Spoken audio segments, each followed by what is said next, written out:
संतप्त मानस शांत हो के नाम के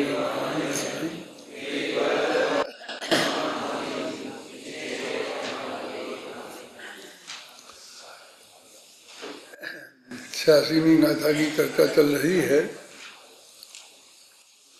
उसमें आपने अमृतचंद्राचार्य और जयसेनाचार्य दोनों की टीका पढ़ ली थी। उसके बाद जो कुछ लिखा गया है उसे भी पढ़ लेते हैं, फिर जो और बात करनी है विशेष फिर करेंगे।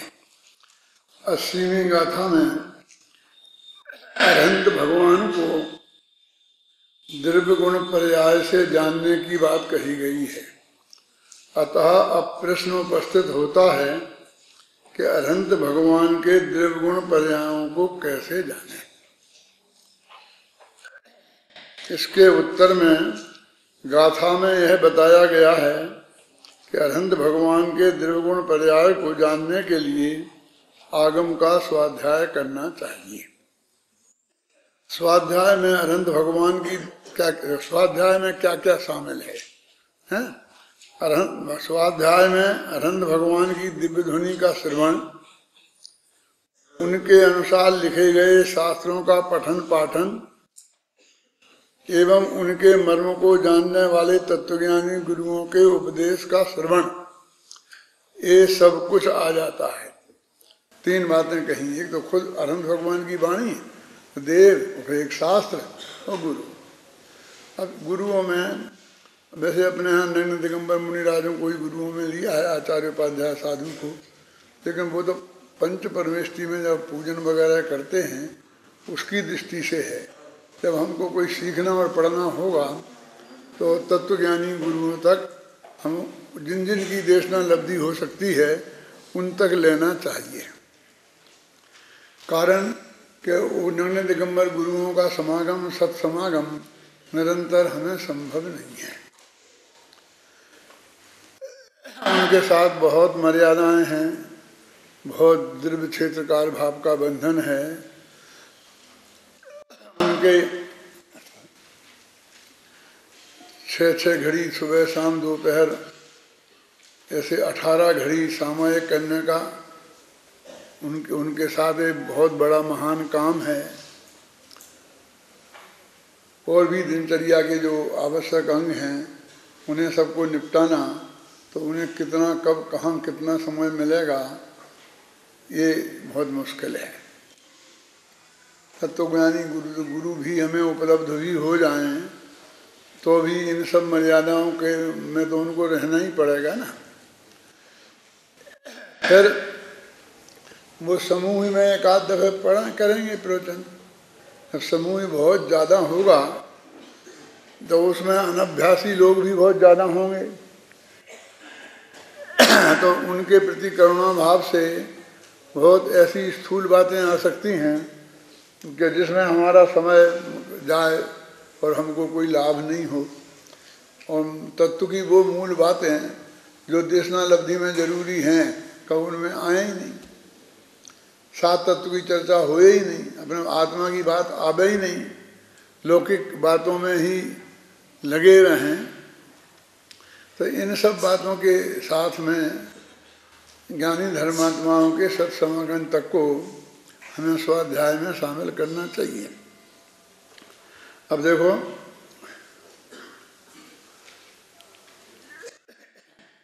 उक्त संपूर्ण कथन से यही प्रतिफलित होता है कि देशना लब्धि के माध्यम से अरहंत भगवान को द्रव्यत्व गुणत्व पर्यायत्व से जानकर, देशना लब्धि से माने इन तीनों के माध्यम से तरक्की कसौटी पर कसकर निर्णय करना चाहिए।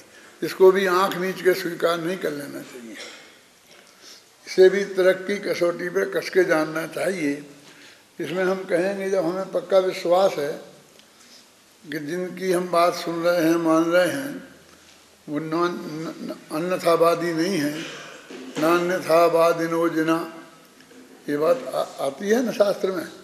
और अभी आपको संजीव जी पढ़ा रहे थे कि हम सर्वज्ञता पर भरोसा नहीं करेंगे, उनकी वाणी पर भरोसा नहीं करेंगे, तो फिर सब बात ही खत्म हो जाती है। क्योंकि यहाँ तो बहुत डंके की चोट ये है कि जिन्होंने भगवान के समोषण में बैठकर उनने जो बात बताई थी वो ही यहाँ पढ़ाई जाएगी। उसी का ये महाविद्यालय है और उसी की ये सात सभा है, उसी के लिए सारे देश में सात सभाएं चलती हैं, है ना, उसी के लिए है ना। तो उसको भी अश्रद्धा की बात बिल्कुल नहीं है। फिर भी आपको तरक्की कसौटी पर कसना चाहिए, ये बिल्कुल नहीं डरना चाहिए कि तरक्की कसौटी पर हम कसेंगे तो उनके प्रति अश्रद्धा कहलाएगी। हमारे वही आचार्य हमें आदेश देते हैं कि बेटा जब तक तुम तरक्की कसौटी पर कसकर इस बात को अच्छी तरह स्वीकार नहीं करोगे तब तक ये बात तुम्हारी नहीं बनेगी, हमारी होके रह जाएगी। और जब भी कोई बात आएगी तो आप कहेंगे हाँ हाँ हमारे गुरु जी ने कहा था, फला शास्त्र में लिखी है। दृढ़ता से ऐसा नहीं आएगा कि हाँ मैं कहता। ये अभिमान नहीं है, ये हमारे विश्वास, जो हमारा दृढ़ विश्वास है पक्का, उसका प्रगटीकरण है।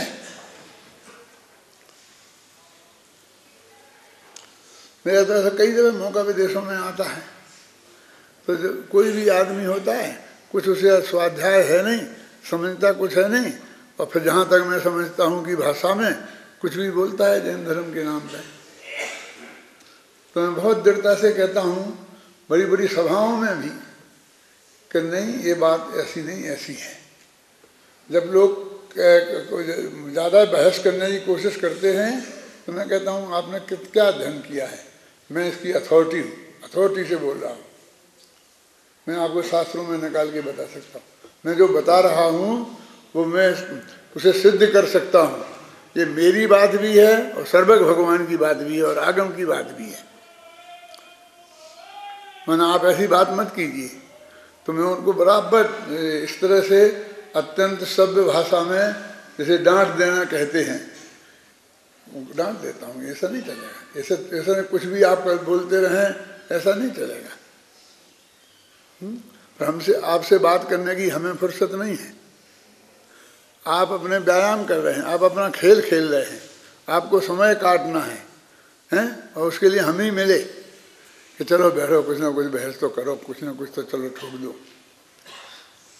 यानी हमसे पूछने के लिए, हमारे पास आने के लिए जिस गुरुता और गंभीरता की जरूरत है वो पहले आप में होना चाहिए। ऐसे ही कौतूहल बस कुछ भी पूछने के लिए आना वो अच्छी बात नहीं है। उक्त संपूर्ण कथन से यही प्रतिफलित होता है कि देशना लब्धि के माध्यम से अरहंत भगवान को द्रव्यत्व, गुणत्व और पर्यायत्व से जानकर तरक्की कसौटी पर कसकर निर्णय करना चाहिए। अभी देखिए ये सर्वज्ञ की चर्चा चल रही है, तो ये अरहंत भगवान की चर्चा नहीं है और उन्हीं को द्रव्य गुण पर्याय से जानने की चर्चा नहीं है कि उनका स्वभाव तो त्रिकाल की बातों को जानने का है ही, और ये अपनी पर्याय में भी सब बातों को जानते हैं। तो इससे बढ़िया और दूसरी बात क्या होगी? कि सब ये बात मत करो, ये तो तुम्हारी कर्मबद्ध की बात है, ये हमारी कर्मबद्ध की बात है कि अरहंत भगवान के द्रव्यगुण पर्याय की बात है। सर्वज्ञता की बात है, वो अरहंत भगवान के द्रव्यगुण पर्याय की बात है ना। वो तो मोह के नाश के लिए मूल कारण है। उसको हमको ऐसी बात नहीं, यहाँ वहाँ की बात नहीं समझना चाहिए, बड़ी दृढ़ता से हमें उसे स्थापित करना चाहिए। जैसे हमने कहा कि आप कहते हो कि बचाना चाहिए कि मारना चाहिए, लेकिन पहले ये निर्णय तो करो कि हम मार सकते हैं कि बचा सकते हैं। तो वो टल्ला लगाते हैं, अरे साहब उसमें क्या है, वो तो नक्की है, वो तो है ही नक्की है, हमको करना चाहिए जी, आप बात को टालिए मत। ऐसा क्या अपन उनसे कहते हैं बात टालिए मत। हम कहते टालना नहीं, मूल बात ये है कि जैन दर्शन कहता है कि हम किसी को मार बचा सकते ही नहीं। आप इसको वैसी बात करें कि वो तो नक्की है कि मार सकते हैं बचा सकते हैं, अब तो बस बचाना चाहिए मारना नहीं चाहिए। तो मैंने कहा ये नक्की नहीं है। कौन कहेगा कि मारना चाहिए बचाना नहीं चाहिए? जैसा वो नक्की है ऐसा ये भी नक्की है। भाई भले ही कोई मारे लेकिन कहेगा तो यही कि मारना नहीं चाहिए, बचाना चाहिए।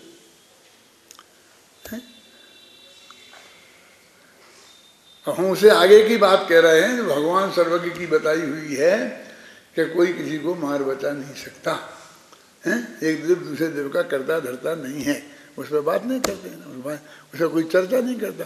अभी कोई सेमिनार निकालो तो सेमिनार में लेख मंगाओ, 50 लेख मंगाओ तो अहिंसा पर, तो एक भी आदमी इस मुद्दे को नहीं उठाएगा। तो सब यही नहीं बताना चाहिए, मानना नहीं चाहिए, ऐसा नहीं चाहिए। और गांधी ने अहिंसा से देश को आज़ाद कर दिया, ये कर दिया, वो कर दिया, वो सब बोलेंगे बस खत्म। हम उस किताब को छप जाएगी इतनी मोटी किताब सबके लेखों की, और उसे पूरी पढ़ेंगे तो हमको एक लाइन वस्तु के स्वरूप का नहीं मिलेगा उसमें। तो इतना विवेक तो हमें करना पड़ेगा ना। हम कुछ कहें नहीं, किसी के मामले में बोले नहीं, क्योंकि कहने से झगड़े में पड़ते हैं, लेकिन विवेक से निर्णय तो करना पड़ेगा। क्यों कि हमारा जो बहुत कीमती समय है हम उसमें स्पेंड कर रहे हैं, हम उसमें लगा रहे हैं। देखो तर्क की कसौटी पर कसकर निर्णय करना चाहिए। तदुपरांत उन्हीं के समान अपने आत्मा को भी, उन्हीं माने अरहंत भगवान के समान, प्रत्यक्षादि प्रमाणों से जानकर आत्मानुभव करना चाहिए। आत्मानुभव करने की ये विधि है, पहले बुद्धिपूर्वक, बाकी तो जो लब्धि आएगी और वो परिणाम होंगे उसके अनुसार सब हो गई। दर्शन मोह के नाश करने का एकमात्र यही उपाय है।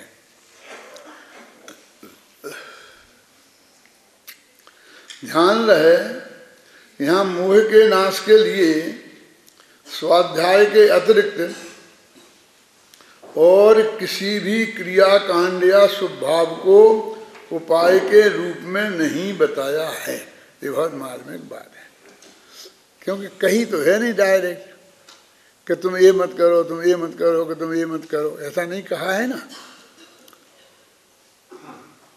तो बस फिर वो कहीं ना कहीं उलझ जाएगा कि तुमको ये काम करना है ना, क्या सम्यक दर्शन प्राप्त करना है ना, और उसके लिए अरहंत के द्रव्यगुण पर्याय का नाश करना है ना, मोह का नाश करना है। भाषा जरा टेढ़ी है, मोह में नाश करने में हमें ऐसा लगता है कि एक मोहिनी नाम का कर्म है, उसके दो भेद हैं, एक दर्शन मोहिनी, एक चारित्र मोहिनी। चारित्र दर्शन मोहिनी की 3 प्रकृतियां हैं, उसमें एक मिथ्यात्व प्रकृति है, हमें उसका नाश करना। मैंने किसी पर द्रव्य पर ही हमारा लक्ष्य जाता है। अब वो हमारी उस मर्यादा को उल्लंघन करता है, कौन सी, कि एक द्रव्य दूसरे द्रव्य का करता नहीं है, फिर वहीं वही आएगा कि तुम उसमें कर सकता है क्या। टोडरमल्ली ने मोक्ष मार्ग प्रकाशक में लिखा कि हाँ हाँ कर्म का उदय तो आएगा, ये कर, फिर बोल तुझे क्या करना है। तो उसके लिए भी तो यही करना है जो हम बता रहे हैं। बार बार सम्यक दर्शन के उपाय की उनने चर्चा की, तो वो कहता है कर्म का उदय आ जाए तो ठीक है, कर्म का उदय आ जाए, और वो तुझे रोके, अब क्या करें, अब क्या करें। तो कर्म का उदय को दूर करने के लिए भी तो यही करना है ना। हमारे पास तो उपाय तो स्वाध्याय ही है ना। तो ठीक है, तो उन्होंने कहा फिर उनका उसका नाश कैसे होगा कि जब तुम इसमें तेरा परिणाम लगेगा तो उन प्रकृतियों का क्षय समाधि यथा समय ऑटोमेटिक अपने आप हो जाएगा। ऐसा लिखा टोडरमल जी ने। मैंने उससे तुझे उसमें कुछ करने के लिए उसकी तरफ बिल्कुल देखने की जरूरत नहीं है।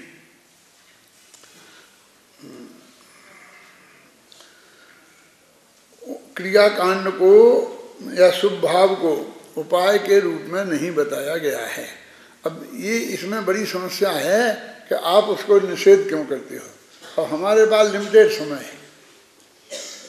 अब हम क्या करें, तो हमारे पास समय नहीं है। आपने स्वाध्याय की बात की, हमारे पास समय नहीं है, तो ठीक है बात करते हैं समय के लिए। काय से समय नहीं है, समय तो 24 घंटा है ना हर एक के पास।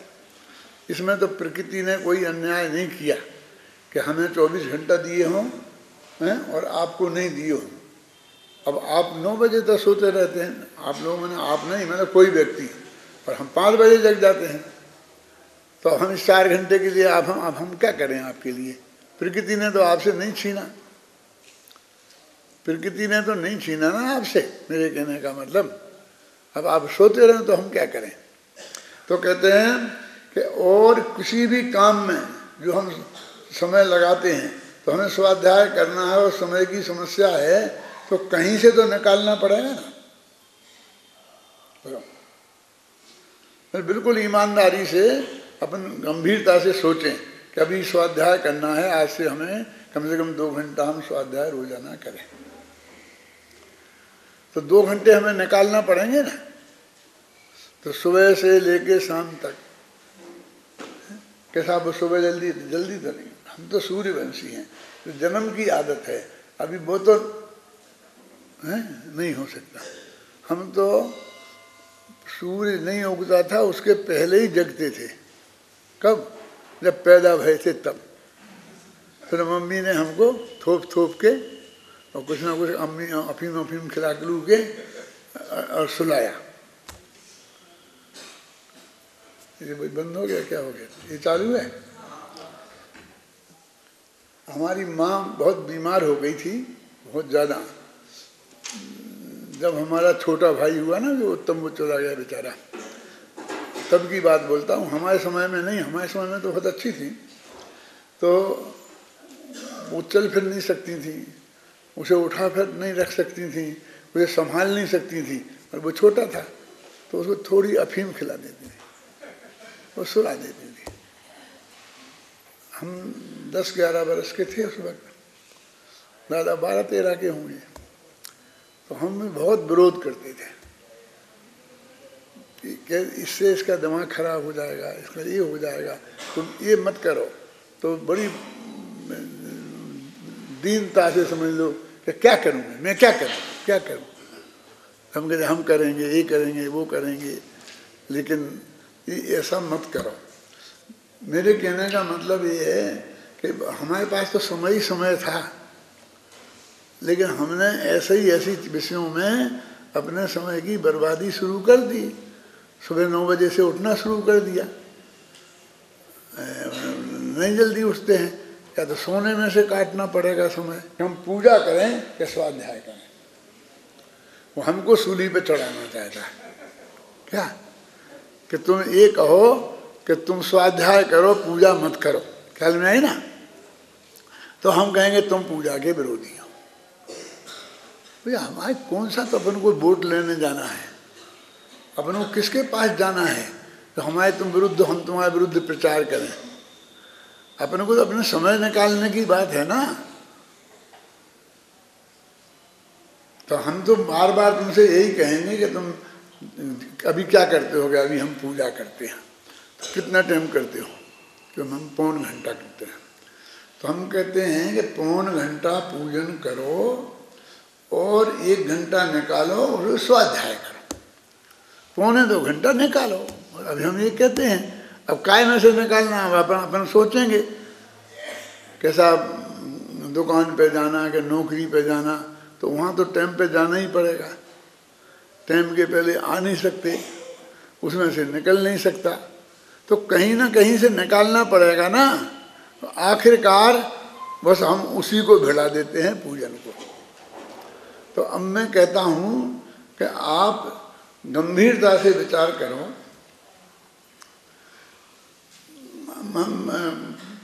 इसमें लिखा है, अभी मैं पढ़ के बताऊंगा।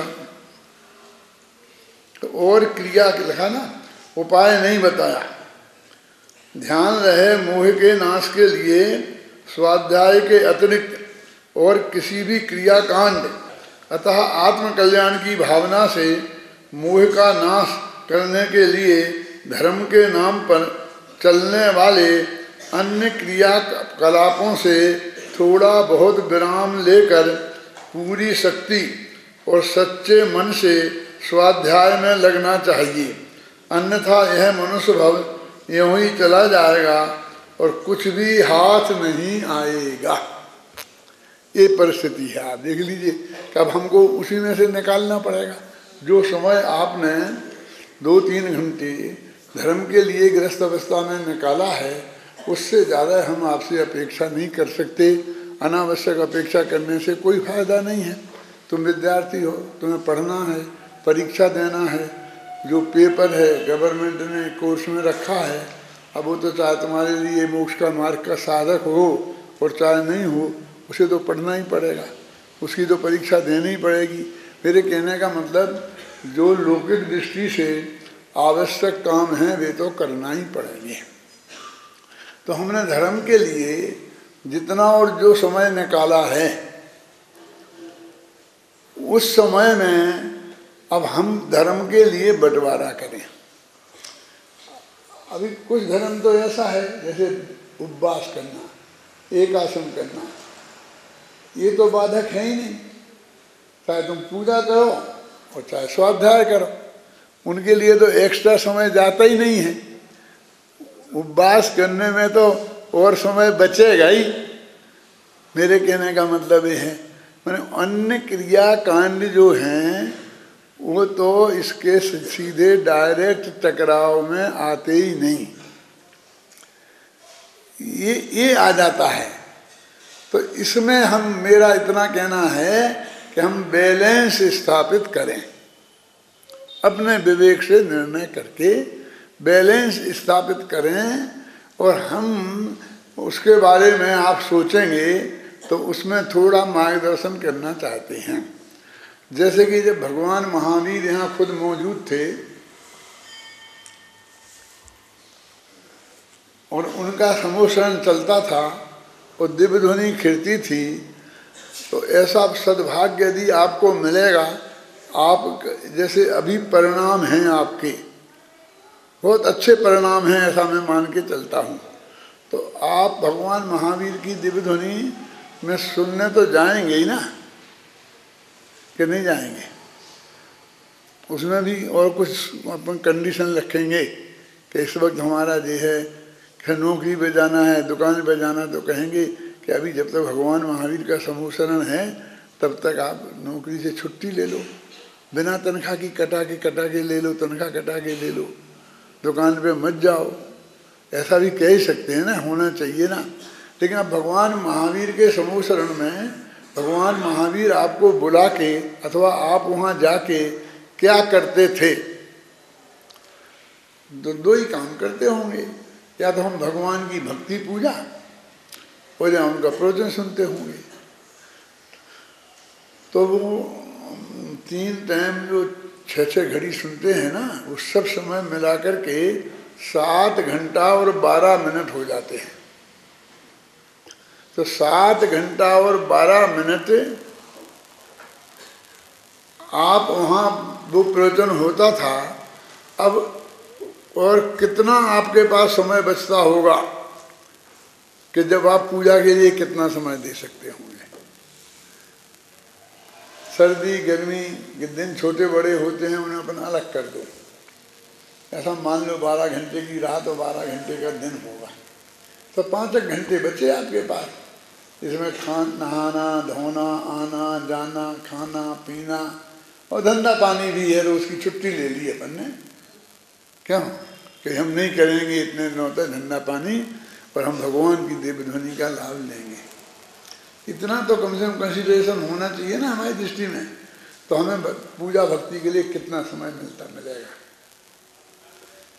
8 घंटा, 1 घंटा, और ज़्यादा कल्पना तो आप कर ही नहीं सकते। तो 7.25 घंटा 12 मिनट उनकी वाणी सुनना, वो स्वाध्याय हो गया ना। अभी स्वाध्याय में अपन ने 3 चीज़ें की थी ना, भगवान की दिव्य ध्वनि सुनना, जिनवाणी पढ़ना और ज्ञानी गुरुओं से तत्व समझना। 3 किया था ना, तो ये स्वाध्याय में ही हुआ ना। तो 7 घंटा और 12 मिनट का स्वाध्याय को दिए और 1 घंटा मान लो आपने पूजन के लिए दिया, तो क्या अनुपात हुआ? बस अब जितना वही अनुपात रख लें, उससे बढ़िया आदर्श और क्या होगा? लेकिन स्थितियाँ क्या बनी हैं कि हमारा वो स्वाध्याय का समय तो सिकुड़ता गया और भक्ति का समय बढ़ता गया। और आज ऐसी पोजीशन हो गई है कि स्वाध्याय तो रह गया 8 घंटा भी मुश्किल से हो चाहे नहीं हो पाए, और वो 7 घंटा और 12 मिनट हो गई पूजा। सुबह से शाम तक लगे ही रहते हैं, लगे ही रहते। ये विधान करते हैं ना, इन सबसे बढ़िया दिन मानते हैं हम अपने इनको, और विधानों में लगे ही रहते हैं। तुमको मालूम नहीं है कि ये तीरादीप विधान कहलाता था पहले, फिर बाद में इंद्रध्वज विधान बनाया। तो वहाँ ज्ञानमती माता जी ने बनाया था, तो फिर यहाँ अपने मुख्य समाज में पवैया जी ने बनाया। तो 400 पेज का था। अब 8 दिन में करते थे, तो 8-8 घंटा करते करते परेशान हो जाते थे, और सुहा में, और फिर प्रवचन में 12-1 बजे हमारा प्रवचन रखते थे, वहाँ देवलाली में करते थे वहाँ। तो फिर कोई क्या सुनेगा, इतना थक के खड़ा हो जाता था हैं। फिर प्रवचन में आके आराम से सोते थे सब। तो मैंने बहुत समझाया वहाँ के व्यवस्थापकों को, उनको कि देखो भाई, तुम ये विधान पूजन जितना भी करो, सुनो, मैं तो देवलाली वालों से कह रहा हूँ, तुमसे कुछ नहीं कह रहा हूँ, वो 2 घंटे से ज़्यादा नहीं होना। हाँ दीदी, कभी भी करो, वो बड़ा होए तो क्या, हम लोग काय के लिए बैठे, बनाएंगे छोटे। तो फिर जब पवैया जी को समझाया कि इसको छोटा बनाओगे, कैसे बनाएं, तो वो सब तरकीबें बताई। ऐसा मत समझना तरकीबें माने बदमाशी नहीं, बिल्कुल आगम के अनुसार। आप समझे ना क्या होता है। जैसे मैं बताऊं आपको, 24 तीर्थंकरों के 5 कल्याणक होते हैं ना, तो 24 भगवान की हम पूजन करें, और एक का 5-5 अर्घ चढ़ाएं, 5 कल्याणकों के। हर पूजा में होते ही ना ये अर्घ, वैसे हर एक पूजन में तो नहीं होते, लेकिन कई पूजनों में होते ना, तो वो पूजने विधान की हैं। जैसे उनने बनाया 24 तीर्थंकर विधान, तो उसमें उनने पंचकल्याणक के अर्घ डाले।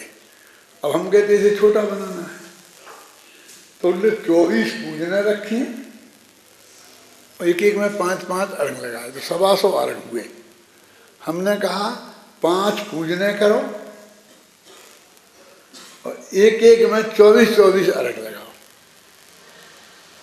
नहीं है समझ में, गैर कल्याणक की पूजन, और फिर उसमें 24 तीर्थंकरों के यार, जन्म कल्याणक की पूजन, फिर 24 तीर्थंकरों के यार, तब कल्याणक की पूजन, फिर 24 तीर्थंकरों के यार, ज्ञान कल्याणक की पूजन और 24 तीर्थंकरों के यार, मोक्ष कल्याणक की पूजन। 5 पूजने लगी, वो भी 125 अर्घ हो गए। वैसे भी 125 अर्घ थे और 24 पूजने थी, क्या फर्क पड़ गया। इसमें हमने आगम के विरुद्ध क्या कर दिया। ऐसे ही आपके ढाई विधान, ये जो क्या बोलते हैं आप लोग उसे, इंद्रध्वज विधान, इसमें भी ऐसा ही है कि बिल्कुल सब व्यवस्थित है। भूगोल आपने पढ़ा देखा है, तो उनने कहा एक इसमें 64 हैं, 64 हैं, 16 हैं, तो 16 में 4 चारों तरफ 4 16 तो 64 है ना, तो एक तरफ तो 4 पूजने और 16 अर्घ चढ़ाए। मैं कहता हूँ एक पूजन और 16 अर्घ चढ़ाओ, मैं क्या होगी उनकी एक पूजन, और चारों की एक साथ हो सकती है, कोई दिक्कत नहीं है। हमें तो अभी कुछ मालूम ही नहीं है, क्या बताएं। एक सच्ची घटना बताऊंगा तो आपको मालूम पड़ेगा पूजन के बारे में कितना अज्ञान है। जब जब युगल जी की पूजन बन गई, फिर हमारी पूजन बन गई, फिर 1-2 पूजनें और बन गई, और ये चलने लगी बहुत जोर से, और धीरे धीरे वो पुरानी पूजाएं लोग भूलने लगे। तो और लोगों को भी बहुत शौक चल रहा था। अपने ही मुमुक्षुओं में भी अर्ध कैसे होते जानते हैं आप, कि यहाँ भी होते थोड़े, वहाँ भी होते हैं, सब जगह में ले रहते हैं हमें सबने। तो उनमें से एक थे, मेरे हमारे मित्र थे, वो ब्रह्मचारी थे। उनने हमसे कही कि पंडित जी हम आप सबको पछाड़ देंगे। हमने कहा क्या पछाड़ दोगे, आप भी सब पूजन लोगों को भुला देंगे, क्या करोगे, फिर क्या करोगे। हम उससे बढ़िया बनाएंगे। अच्छा बहुत बढ़िया बनाओ, आप हमको क्या है, उससे बढ़िया चीज़ आ जाएगी तो हम वो करेंगे। तो उनने क्या किया, वो पूजन बनाई, कौन है, समुच्चय पूजन जिसे आप लोग कहते हो, कि वो 20 तीर्थंकर विद्यमान सिद्ध प्रभु के गुण गाऊं, तो देव शास्त्र गुरु को ध्याऊं। उसमें अचली में लेन में लिख दिया देव शास्त्र का ध्यान करूं, 20 तीर्थंकर का गुणगान करूं और सिद्ध प्रभु का भी। तो सबको लगने लग गई कि ये तो बहुत बढ़िया हो गया। हमें तो 3 पूजनें करना पड़ती थी, एक सिद्ध भगवान की करना पड़ती थी, एक देव शास्त्र गुरु की करना पड़ती थी, एक विद्यमान 20 तीर्थंकर की करना पड़ती थी। अब एक पूजन, जैसे वो आप आता ना वन में 3 क्या होता है वो है? ऐसा। तो इसमें मालूम नुकसान क्या हुआ कि अब जब 3 के नाम तुम्हें याद करने हैं तो वहां तत्व की बात तो कहने को जगह ही नहीं बची। देव शास्त्र गुरु को ध्याऊं, विद्यमान श्री 20 तीर्थंकर सिद्ध प्रभु के गुण गाऊं, तो अभी बची नहीं जगह, तो तत्व की बात तो गायब हो गई। सबके नाम गिनाए ना, और हमको लगता देखो 3 पूजने हो गई। अब 3 पूजने हो गई, वो सचमुच वो जीत गया। उसने सब विवेक जी की सब छोड़ दी, चाहे जितना भाव जैसा हुए, वो 3 एक साथ। अब समय इतना बचाना है, किसने कहा था कि तू 3 पूजने कर। आप जानते हैं देवशास्त्र गुरु की पूजन ये समुच्चय पूजन ही है। सब ये जितने पूज्य हैं वो सब उसमें आ जाते हैं। जब हम देव में अरहन तो सिद्ध आते कि नहीं आते हैं, शास्त्र में जिनमानी, और गुरु में आचार्य उपाध्याय और साधु पंचपरमेष्ठी पूज होते हैं। उसके आगे कोई पूज अपने यहाँ होते ही नहीं है। बस कृत्या कृतम चैत्यालय का अलग से चढ़ा दो और एक पूजन की। अब मैं कहता हूँ विद्यमान श्री 20 तीर्थंकर, तो वे विद्यमान 20 तीर्थंकर देव में आए कि नहीं आए, तो सिद्ध भगवान देव में आए कि नहीं आए। जब देव शास्त्र गुरु पूजन हुई तो उसमें सिद्ध भगवान आए नहीं। अब तुम्हें ऐसा नहीं लिखा क्लियर, तो तुम्हें दिखता नहीं। अब क्या करें, मैंने कितना अज्ञान है कि उसको क्या बस वो पार पार के हाँ बस उसमें है और इसमें नहीं है। और उसमें हम बराबर के साथ वो पूजा तो होगी, सिद्ध रह गई, सिद्ध रह गई, लेकिन देव पूजा हो गई ना। उसका नाम क्या है शांति जी? नित्य नियम पूजन। इसका क्या मतलब? नियम से नित्य करने योग्य पूजन, माने नियम से जो रोजाना करना पड़े उतनी चीज का नाम है नित्य नियम पूजन। तो वो कहते हैं हमने देव शास्त्र गुरु की तो वो नित्य हो गए, बस वे ही पूज्य हैं। उनके अलावा कोई जगत में पूज्य है ही नहीं, बचता ही नहीं है कोई। अब तुझे लगता है सब बचे हैं, शांतिनाथ बचे हैं अभी तो, कुंजनाथ बचे हैं अभी तो, हमारे मंदिर में श्री मंदिर विराजमान है, वे बच गए, ये बच गए, ये बच गए। वे अर्घ चढ़ाना शुरू किया तो वे अर्घ में से कम 24 में से 12-13 तो चढ़ ही जाते हैं। और सब गौरव से पारसनाथ का ले लो, फलाने लाल का ले लो, फलाने लाल का ले लो भैया जिस जिसके तुम्हें लेना हो। लेकिन ये सबके हो गए। यदि सबके ही लेना है तो 24 ही के लो ना, कि नहीं तो हमें नहीं है। तो 24 का इकट्ठा एक भी अर्घ है 24 तीर्थंकर में पूजन में, इसमें भी आ ही गए।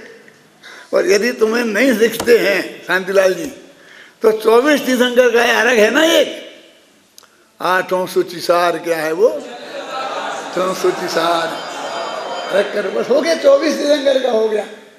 लेकिन नहीं, वो 24 तीर्थंकर पूजन भी कर लेंगे, फिर भी पार्श्वनाथ का तो चाहिए अलग, कुंजनाथ का चाहिए, फलानाथ, कुंजनाथ का तो नंबर ही नहीं आता बेचारे। ऐसे कई भगवान हैं बेचारे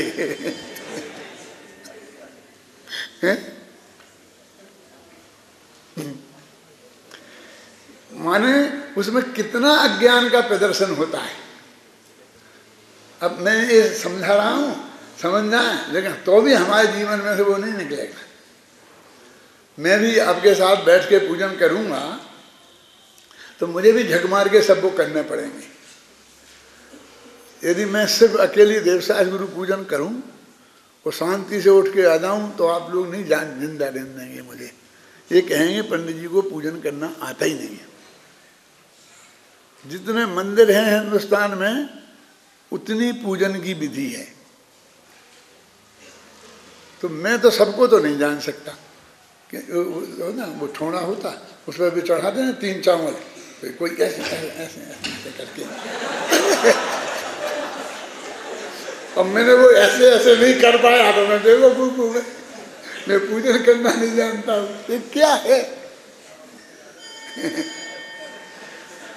बस जिसने जो कर लिया बस वो पक्का हो गया।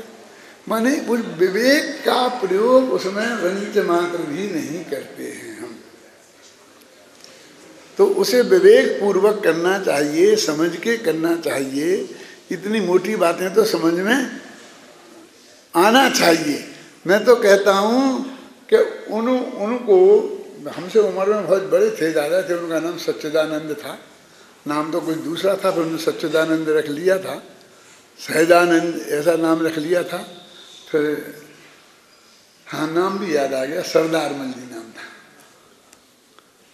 है ना। अब तो स्वर्गवास हो गया होगा उनका, क्योंकि मेरे हमसे बहुत बड़े थे उम्र में, मित्र थे लेकिन हमारे ऐसे मिलना जुलना था कि उनने मतलब वो पकड़ समाज की नब्ज पकड़ ली, समाज की नब्ज पकड़ ली कि ये समाज कैसा है, इस समाज को क्या चाहिए। कोई कुछ नहीं कर सकेगा उसके सामने। तो ये नित्य नियम पूजन का मतलब देवसास गुरु, देवसास गुरु के अलावा कोई जगत में पूज्य ही नहीं है। अब अपने लिए अकीर्तन चैत्यालय है ना, तो उसमें मान लो अकीर्तन चैत्यालय तो भी तो अरहंत की प्रतिमाएं हैं, तो भी अरहंत की पूज्य हैं। ये जो 9 देवता हो गए ना पंच परमेष्टि से, वो अकीर्तन चैत्यालयों की वजह से हो गए। क्योंकि अकीर्तन जिनबिंब में है, फिर अकीर्तन चैत्यालय हैं, फिर जिन शास्त्र हो गए, और फिर वो सातई हो गए, सातई से काम चलता था। लेकिन हमको 9 तो पूरे करने थे ना। वो सामने वालों के यहाँ 9 ग्रह हैं ना, और वो नवग्रह विधान करना है, वो 9 ग्रहों की शांति करनी है ना। और हमारा एक शांति विधान निकल है क्या इनमें, अंदर देखो तो पंच परमेष्टि विधान है, और उसी के ऊपर शांति विधान लिख दिया। हमें शांति विधान कराना है क्या? क्यों? हमारे घर में बहुत अशांति है, कुछ नहीं होने वाला है तुम्हारे ये शांति विधान से।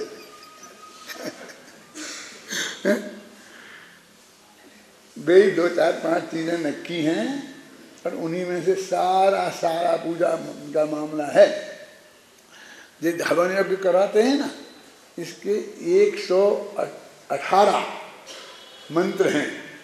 वे सत्य जाता है नमः, धन जाता है नमः, जैसे है बोलते ना, बोलते स्वाहा स्वाहा स्वाहा, बस 102 हैं। कोई भी मंत्र चाहे पंच कल्याण का हो, या वेदी प्रतिष्ठा का हो, चाहे शादी का हो, 2 ही मंत्र बोले जाते हैं। क्या ये सब ये वो कर दिए पूरे 18 टका दिए, और बाद में जिस मंत्र का जाप कराया हो उसका दशमांश मंत्र बुलवा कर करवा दिए। क्या मतलब समझे दशमांश? माने 1 लाख जाप कराया आपने, 10 आदमियों ने मिलके 1 लाख बार वो मंत्र पढ़ा, तो 10,000 आहुति यहाँ डलना चाहिए। तो 10,000 में मान लो आप कितने बैठे, 10 आदमी बैठे, तो एक आदमी को 1,000 डलना चाहिए। तो 10 मालाएं, तो 10 मालाएं उस मंत्र की फेर लो और वे आहुतियाँ डलवा दो, बस हो गया तुम्हारा। बस सबका हवन यज्ञ हो गया, कुछ नहीं है किसी में, बस खत्म। 2-4 वे हैं श्लोक हैं वो बांध दो, तिलक लगा दो, हाथ में ये कर दो, वो कर दो, क्या है दम। आधा घंटा का काम है सब। तुमको प्रतिष्ठाचारी बनाना हो तो आधा घंटे में बनेंगे। तो कहते हैं इंदौर में इतनी मूर्तियां हैं तो कितने 100 प्रतिष्ठाचारी लगेंगे। मैं कहा बोलना तो हमको 15 दिन पहले बोलना, जितने लगेंगे उतने हम बना देंगे। कैसे? हमारे 1000 विद्यार्थी शास्त्री हैं, इतने अच्छे विद्वान हैं, बुलाएंगे, 15 दिन का शिविर लगाएंगे, पढ़ा देंगे सबको, सब बता देंगे, हो जाएंगे 100 प्रतिष्ठाचारी हो जाएंगे, 200 को 200 हो जाएंगे। तो अभी क्यों नहीं बनाते? अभी बना दें तो उन्हें काम मिलेगा। फिर वो काम खोजने के लिए गांव गांव में फिर यही पूजा पाठ, फिर सब स्वाध्याय कर करके पूजा पाठ शुरू हो जाएगा। यानी मेरे कहने का मतलब सब विवेक पूर्वक सब चीज स्वीकृत है। अब मैं वो सिर्फ तुम लोगों को मैं समझता हूँ, मैं कई दफे बोल चुका हूँगा, लेकिन तर्क तुम्हारे दिमाग में रहे कि भाई दोनों चीजें, पूजा करने वाले, भक्ति करने वाले सब एक स्वर से ये कहते हैं कि उनसे पुण्य का बंध होता है।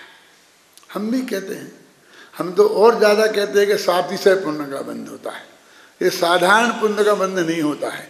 ये साधारण पुण्य का बंध तो बहुत लौकिक कामों से भी, कि जो दया कर ही नहीं सकता कोई किसी की, वो करने से उसका नाटक ही करोगे। तुम कर तो सकते नहीं, किसी को मार तो सकते नहीं, बचा नहीं सकते, तो बचाने का नाटक ही तो होगा तुमसे, और क्या होगा। तो उससे जो पुण्य बन जाता है, रोटी दाल का पुण्य, तो उससे भी बन जाता है। समझ में आई मैं क्या कह रहा हूं?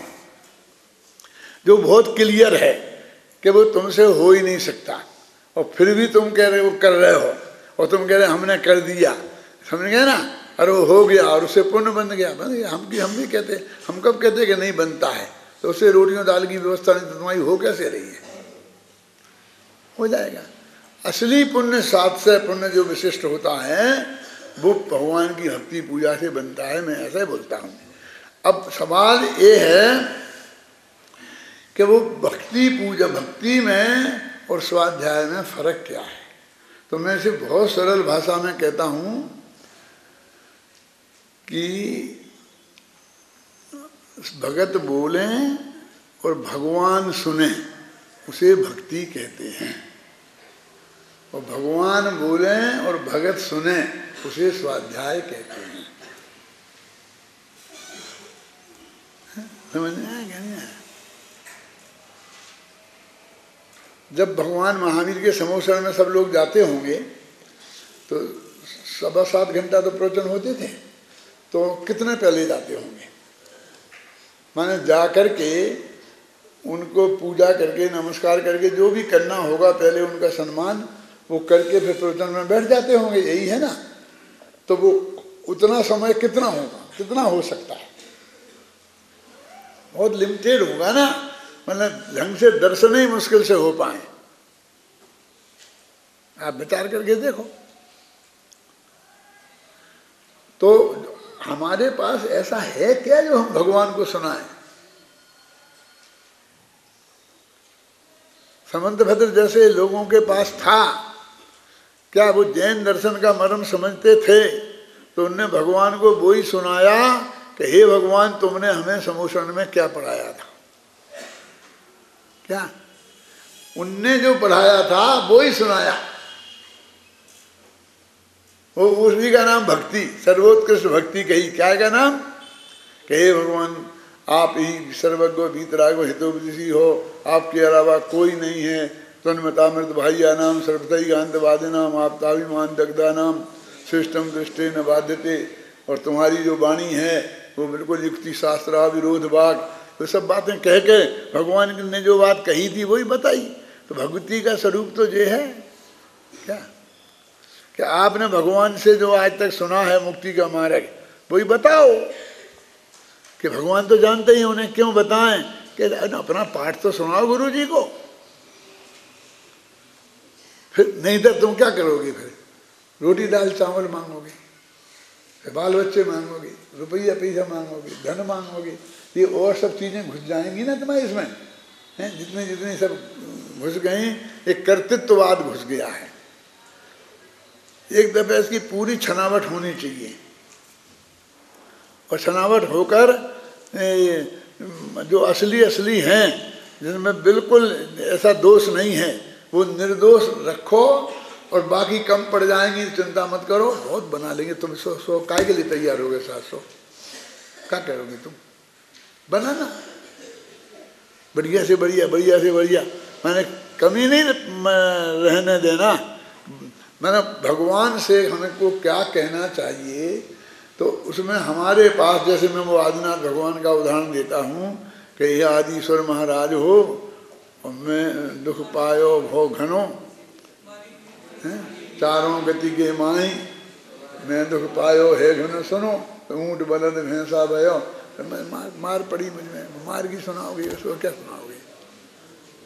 भगवान को पता नहीं है बेचारे को, तो बता दो एक ढंग से क्यों? वो सुनाते हैं। अब भगवान जो रास्ता बताते हैं तो उनकी दिव्य ध्वनि सुनना, शास्त्र पढ़ना, वो सब चीज है। एक तो इन दोनों में इतना बड़ा अंतर है। दूसरा अंतर ये है कि उससे पुण्य बंध होता है ना, तो पुण्य बंध कैसे होता है? कि शुभ भाव होता है, विशुद्ध परिणाम होता है, उससे पुण्य बनता है, ये तो आप जाने। तो पूजा में हमारे विशुद्ध परिणाम हुए, शुभ भाव हुए, तो स्वाध्याय में उससे ज्यादा विशुद्ध और शुभ भाव होंगे। क्यों? कि उसमें एक ही चीज को आप बार बार रिपीट करते हो तो उपयोग नहीं लगता।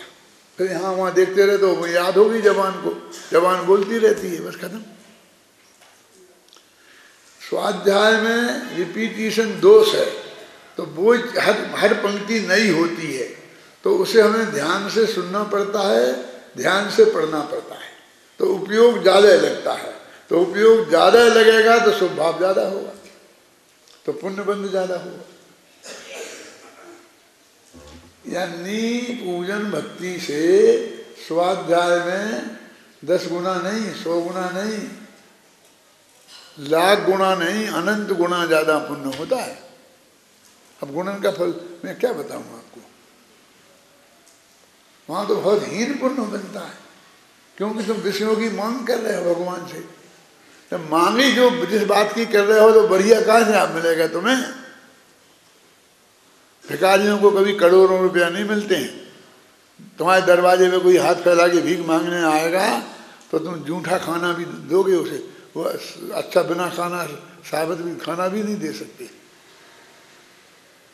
मुनिराज आएंगे तो नवदा भक्ति करोगे और सर्वोत्कृष्ट बढ़िया से बढ़िया आहार दोगे। तुम मांग रहे भगवान से, क्या जरूरत है मांगने की? एक दोहा में लिखा था, मनख मजूरी देत है क्यों न दे भगवान। समझ में क्या क्या कि भगवान तुम्हारे पास में आया हूं तो तुम मुझे जरूर अच्छा फल देना, कुछ पुण्य। मनख मजूरी देत है, मनुष्य के यहाँ कुछ सेवा करो तो मजदूरी तो वो भी देता है, तो तुम भगवान तुम नहीं दोगे? मनख मजूरी देत है क्यों न दे भगवान। तो तुमको इतना भरोसा है ना, तो फिर मांग काहे को रहे?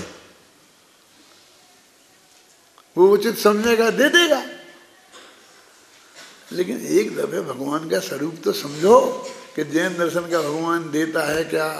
बिल्कुल नहीं देता, देने का विकल्प भी नहीं है। वो तुम्हारी तरफ देखते भी नहीं, ज्ञान में सारे आता है उन्हें सब, केवल ज्ञान में, लेकिन उन्हें कुछ भी तो भगवान देगा, ये भावना बिल्कुल गलत है। तो ऐसा झूठा नाम प्रचार उनके नाम पे करोगे तुम्हें पुण्य बनेगा। पुण्य बनना चाहिए, बन जाता है तो वो गलती होती है, हैं? ये तो उनका आरोप है। क्यों? तो सबने कर दिया। मैं किसी का नाम नहीं लेना चाहता हूँ, पंक्ति बोलता हूँ तो आप कहते हैं अब जी उसकी है उसकी है, क्या करूँ? एक गांव पति जो होवे सो ही दुखिया दुखे खोवे, तुम्हें 3 भुवन के स्वामी। एक गांवपति भी उनका दुख नहीं कर सकता है दूर। कहाँ है? सब गांव वाले सुखी हो जाते हैं। जो उदाहरण दे रहे वही सही नहीं है, और भगवान तो गारंटी से नहीं करने वाला है। अब कह रहा है ये भूदा दास जी का, अब कोई दास जी का हो, मैं क्या करूं? बोलो परमात्मा है। इसलिए मेरे कहने का मतलब ये है कि हमको स्वाध्याय के लिए समय निकालना चाहिए। कोई और धर्म ऐसा नहीं है जो स्वाध्याय से बढ़कर हो। स्वाध्याय को गृहस्थ के 6 आवश्यकों में लिखा, साधुओं के 6 आवश्यक में लिखा, स्वाध्याय को 12 तपों में जगह मिली, आप समझे ना, तपश्चर्या में भी स्वाध्याय का नाम आया। 7 विषय पुण्य बंध का कारण है। और यहाँ तक सारे निमित्तों से इनकार किया, सिर्फ देशना लब्धि को मुक्ति के मार्ग में स्वीकार किया। वो देशना लब्धि क्या है? जो वो ये देव शास्त्र गुरु जो बताए ना, तीन अभी देव शास्त्र और गुरु, इनके माध्यम से जो हमें वस्तु का स्वरूप मिलता है, बस वो ही, उतना ही तक जैन दर्शन में है। तो हमें स्वाध्याय की महिमा गहराई से समझें। और अभी ये गाथा को मैं यहाँ समाप्त करता हूँ। अब इसकी चर्चा नहीं करेंगे, कल अगली गाथा की चर्चा करेंगे।